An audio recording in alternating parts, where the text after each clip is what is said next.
Every step is a PR. Pretty early on, I realized that this was not going to be the normal marathon experience that I was expecting. Hey guys, so I just arrived to Hawaii for the 2025 Honolulu Marathon that is happening very soon. And for those of you who are new to the channel, I actually started my running journey earlier this year, so this is going to be a pretty big milestone for me. My primary goal is, of course, to finish the full 26.2 miles, but I would actually be really happy if I was able to finish this in under 4 hours. So stay tuned, let's see if we're going to be able to make that happen. The other thing that I do need to do today is head over to the convention center where I need to pick up my bib, and I'm also going to check out the merch store, see if there's anything cute, and then after that I'm probably going to grab something to eat for dinner. So come along, friends.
Done.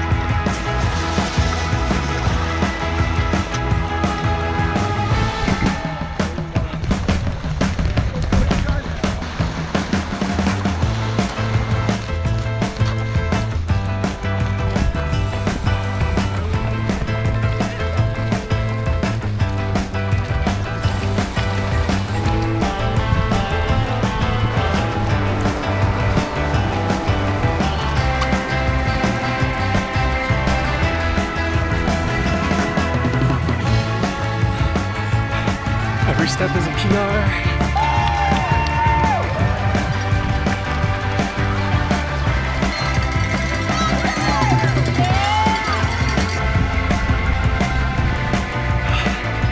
Less than 1 mile, you guys. But I feel like my big toe's gonna fall off. Let's fucking go.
Hey guys, so now that the race is all finished, I kind of wanted to take this moment to do a little race reflection, give you guys more context behind the footage that you just saw of me doing the race.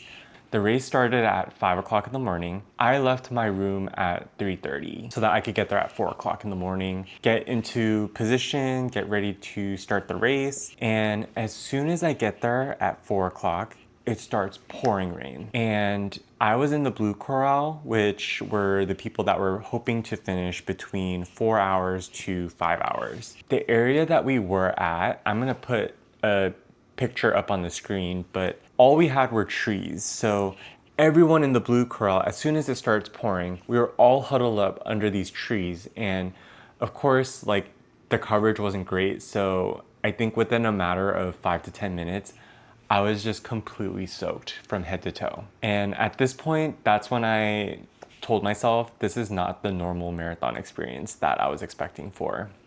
I didn't think to bring any ponchos or anything to keep myself dry because I looked on the weather forecast. It did say 0.3 inches of rain, but we definitely got way more than that. I was just trying to meditate, not let the rain, the wetness get to my head because the race hadn't even started yet. I think 10 minutes before the race started, the rains slowly died down and it stopped raining. And even the announcer, he told everyone like, okay guys, like come get into position, come get ready to start the Honolulu Marathon. And I think when the gun went off to actually start the race, I was like still in disbelief that that had actually happened. Traditionally, there was never pace groups. So coming into this race, I was expecting to having to do a lot of that mental calculation myself. And so I was actually surprised to see this year they actually had pace groups. It was a goal of mine to get sub 4, so I was like, let's try running with this group just to start off. I was staying consistent with this pace group up until mile 8 or 9, which is Diamond Head. Coming from San Francisco, which is where I currently live, I'm used to training for the hills. Something that I didn't really account for was the fact that I would be drenched. As soon as we were done with mile 8 to 9, I started to feel slowly creeping of this discomfort feeling in my feet. It became harder for me to keep up with this pace group. And so I think around mile 10 or 11, that's when I decided, you know what, it's not a good idea for me to keep pushing myself, to keep following them. So that's when I decided to slow down and go at my own pace. Something that might not be super obvious from the B-roll footage during race day is I did actually take several walking breaks. I kind of lost count when I started, but I think my first walking break was at around mile 14 or 15. That's when the fatigue really started to set in. That's when the discomfort in my feet really become noticeable. And so that's when I told myself like I need to start incorporating walking breaks. And so what I was doing was I was literally like counting in my head, like 1, 2, 3, all the way up until 30, 50, or 90. And I was just doing it to kind of get my heart rate back down to normal. And I think I probably did it a good like 7 to 10 times, probably in the last 10 miles of the race. The very first 15K that I did, I had made a lot of mistakes just because it was my first race. Started out too fast, and the last 5K I had to completely walk to the finish line because I had no more fuel in the tank. So I really wanted to avoid that from happening, but I needed to be realistic because the distance was a lot longer. So I told myself like I just need to take as many run and walking breaks as possible to get me to the finish line. And that's what I did to avoid having a complete burnout towards the end of the race. Another challenging part of this race was the humidity. The humidity was at 90%. I think the day was kind of slightly overcast, but there were moments, probably for me around miles 18 to 22, where the sun would come out and you could really feel the difference. And so every water aid station that I encountered, I had my running water bottle in my hand. I would make sure that was always filled up with electrolytes or water. And then I would still grab the extra cups from the water station and I would just pour it onto my head, onto my back. Sometimes I would even grab two because it was just like, I'm already wet anyway, so what difference does it make to keep pouring water? It was so important for me to make sure my body did not overheat. I didn't want to get heat stroke. That was another layer to this race that I was a little worried about, but thankfully that really helped me. And as you guys may know, I did come on this trip alone. It's a solo trip for me, so I didn't have family or friends cheering me along the course. So it really made a huge difference having the locals of Hawaii there on the race cheering me on. Like that really did help me. And I think after mile 20, there were these families that had like Coca-Cola, Red Bull, like out for the runners. And so I was literally like taking what I could.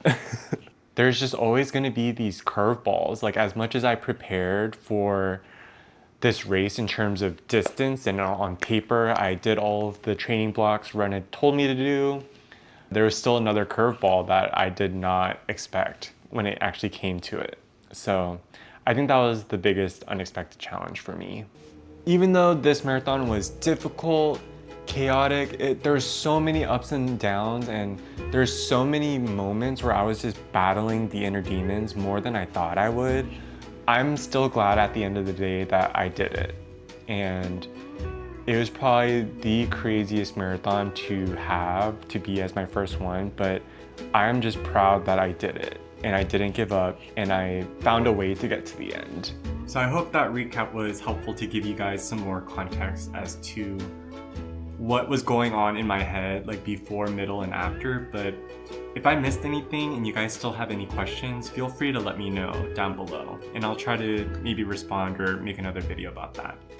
Thanks for watching my first marathon vlog. This year changed my life in ways that I'm still learning how to explain. If you want to see where this journey goes next, I'll see you in the next one. Until next time, bye guys.